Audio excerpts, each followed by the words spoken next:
नमस्कार, कैसे हैं आप सब। उम्मीद है आप सभी अच्छे होंगे। हाल ही में मैंने आप सभी के साथ एक खबर साझा किया था जिसमें इस बात का जिक्र किया था कि हमारे गृह मंत्री अमित शाह मणिपुर के दौरे पर गए थे, यानी कि 29 मई से 1 जून तक ये मणिपुर के दौरे पर थे। और उसी दौरान इस बात की पुष्टि किया गया है कि जल्द ही केंद्र सरकार एक कमीशन ऑफ इंक्वायरी का गठन करेगा। कहा जा रहा था कि 29 मई को मणिपुर सरकार ने जांच आयोग की मांग की थी। अब जाके केंद्र सरकार ने एक 3 सदस्यीय जांच आयोग का गठन किया है। आज के सेशन में हम लोग चर्चा करेंगे कि इस 3 सदस्यीय जांच आयोग में कौन कौन से लोग शामिल हैं और इसकी अध्यक्षता कौन कर रहा है और ये अपना रिपोर्ट कब सबमिट करेगी। लेकिन उससे पहले अगर आप इस चैनल पर नए होंगे तो सब्सक्राइब कर लीजिएगा, जिससे आपको इन फ्यूचर इस तरह की वीडियो मिलती रहेगी। आप देख सकते हैं कि सरकार ने मणिपुर हिंसा की जांच के लिए 3 सदस्यीय पैनल का गठन किया है। लेकिन उससे पहले मोटे तौर पे आप समझ जाइए मणिपुर हिंसा, मुझे लगता है कि आप जानते होंगे, लेकिन एक कम शब्दों में अगर बात करें तो आप समझ सकते हैं कि जो उस राज्य की यानी कि मणिपुर राज्य की सबसे बड़ी कम्युनिटी है मैती समुदाय, वो बड़े दिनों से एसटी यानी कि शेड्यूल्ड ट्राइब्स में शामिल होने की मांग कर रही थी। और उसी याचिका पर उसकी जो एक याचिका थी उस पर मणिपुर उच्च न्यायालय ने मणिपुर सरकार को निर्देश दिया कि जो मैती समुदाय की मांग है उस पर आप विचार विमर्श कीजिए और उसके बाद केंद्रीय जनजातीय मामलों के जो मंत्रालय हैं उसके सामने अपना सिफारिश प्रस्तुत करें। उसके बाद होता क्या है कि जो उस राज्य की कुकी समुदाय है, ठीक है, याद रखिएगा, जो उस राज्य की कुकी समुदाय हैं उनके माध्यम से जो ऑल ट्राइबल स्टूडेंट्स यूनियन है ATSU, इसके द्वारा एक रैली ऑर्गेनाइज किया जाता है और उसके बाद साथियों हिंसा की घटना भड़क उठती है। इसे बहुत ही कम शब्दों में समझा जाए क्योंकि हमने इसके ऊपर कई बार बातचीत किया है। जो हमारी इसकी पहली वीडियो आई थी जिसको अब तक से 5400 लोगों ने देखा है,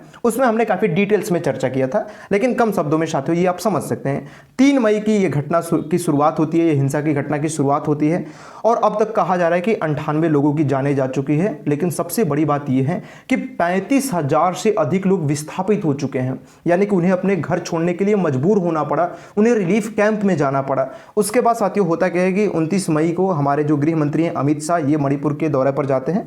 1 जून तक साथियों ये मणिपुर में रहे, उसके Kuki organisation, Meitei organisation, civil society organisation, इन तमाम लोगों से मुलाकात की, अधिकारियों से मुलाकात की।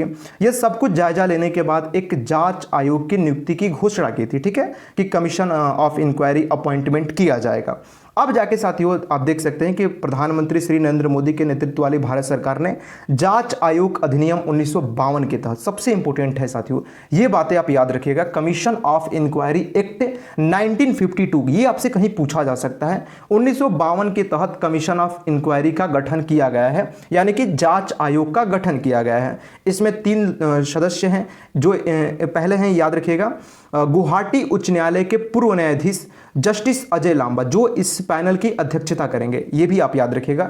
जस्टिस अजय लांबा जो गुवाहाटी उच्च न्यायालय के पूर्व न्यायाधीश रह चुके हैं, ये इसकी अध्यक्षता करेंगे। बाकी 2 मेंबर्स जो हैं वो हैं, एक तो श्री हिमांशु शेखर दास IAS रिटायर्ड हैं और ये असम मेघालय कैडर के 1982 बैच के IAS अधिकारी हैं। इसके साथ साथ श्री आलोक प्रभाकर IPS रिटायर्ड हैं, ये तेलंगाना कैडर के 1986 बैच के ये IPS अधिकारी हैं, ये भी याद रखिएगा। तो ये 3 लोग जो हैं ये इस पैनल के सदस्य हैं। और जो इस पैनल की जो इस कमीशन की हेडक्वार्टर है, आप देख सकते हैं इस कमीशन की जो हेडक्वार्टर है वो इम्फाल है, और जो इम्फाल आपको पता है कि मणिपुर की राजधानी भी है। अब क्या है कि साथियों ये कमीशन क्या काम करेगा, ये मणिपुर में जो हिंसा की घटना हुई है उसकी जांच करेगी।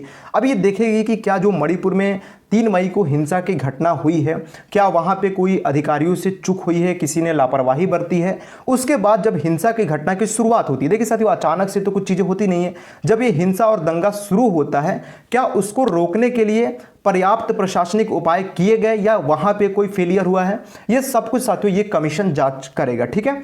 इसी के साथ साथ बात करें तो कहा जा रहा है कि जब से अमित शाह की विजिट है उसके बाद से 202 हथियार रिकवर किए गए, 252 गोला बारूद, 92 बॉम्ब्स रिकवर किया गया। और अमित शाह ने साथियों लोगों से अपील भी किया है कि जो पुलिस से या और भी जगहों से हथियार लोगों ने लूटा है उसे जल्द से जल्द वापस करें, वरना उचित कार्रवाई की जाएगी। अब तक से कहा जा रहा है कि टोटल 789 89 हथियार रिकवर किया गया है, 10,648 गोला बारूद रिकवर किया गया है। तो कहीं ना कहीं साथियों बताया जा रहा है कि जो मणिपुर सरकार के सिक्योरिटी एडवाइजर हैं कुलदीप सिंह, इनके द्वारा ये कहा गया है कि जो मणिपुर की सिचुएशन है वो अंडर कंट्रोल है। और अच्छी बात है कि साथियों जल्द से जल्द कोशिश है कि मणिपुर में शांति बहाल हो सके। ठीक है, दूसरी चीज साथियों बात करें तो एक और खबर आई कि जो इम्फाल दीमापुर नेशनल हाईवे 2 है उसको साथियों ब्लॉकेट्स कर दिया गया, नाकेबंदी कर दी गई। उसके बाद जो union home minister Amit Shah हैं, इन्होंने लोगों से अपील किया कि कृपया जो ब्लॉकेट्स हैं, नाकेबंदी है, वो हटा लीजिए, वरना जो लोगों के पास फूड, मेडिसिन, पेट्रोल, डीजल या और भी नेसेसरी आइटम्स सप्लाई हो रहे हैं वो नहीं पहुंच पाएगा। तो कृपया करके लोगों से अपील किया कि आप जल्द से जल्द ब्लॉकेट्स हटाइए। और वहाँ के जो सिविल सोसाइटी ऑर्गेनाइजेशन है उनसे भी अपील किया कि कृपया लोगों से बातचीत करें और जल्द से जल्द साथियों वहाँ पे पीस हार्मोनी स्थापित किया जाए। दूसरी चीज़ साथियों बात करें तो ये जो इम्फाल दीमापुर नेशनल हाईवे है ये शुरू होता है नागालैंड के दीमापुर से और मणिपुर के जो नागा और कुकी पहाड़ी डिस्ट्रिक्ट है वहाँ से होकर गुजरता है और ये काफ़ी इंपॉर्टेंट राजमार्ग हो जाता है जो घाटी क्षेत्र हैं वहाँ तक के लोगों के लिए किसी भी चीज़ को आपूर्ति करने के लिए। तो और आपको पता है कि मेती समुदाय के लोग साथियों घाटी क्षेत्रों में ही रहते हैं, तो ये एक बड़ा चिंता की वजह थी क्योंकि साथियों वहाँ पे कोई रेल मार्ग भी नहीं है, रेल से कोई कनेक्शन भी नहीं है। तो ये जो हाईवे है, ये जो राजमार्ग है, ये काफ़ी इंपॉर्टेंट रोल प्ले करता है। ठीक है, तो ये बातें आप समझ गए। एक पैनल की गठन भी हो गया और काफ़ी तेज़ी से रिकवर भी किया जा रहा है लोगों से आर्म्स, एमुनेशंस, बॉम्ब्स। ठीक है, और दूसरी चीज़ साथियों बात करें तो जो स्थिति है कहा जा रहा है कि अंडर कंट्रोल है। और आज के लिए सिर्फ इतना ही था। उम्मीद है आप ये सारी बातें समझे होंगे। और आपको मणिपुर देखना हो तो मैप में आप यहाँ पे देख सकते हैं, ये मणिपुर है, यहाँ पे नागालैंड है, नागालैंड में दीमापुर पड़ता है और इम्फाल दीमापुर साथियों नेशनल हाईवे को लोगों ने ब्लॉकेट्स कर दिया था, नाकेबंदी की थी।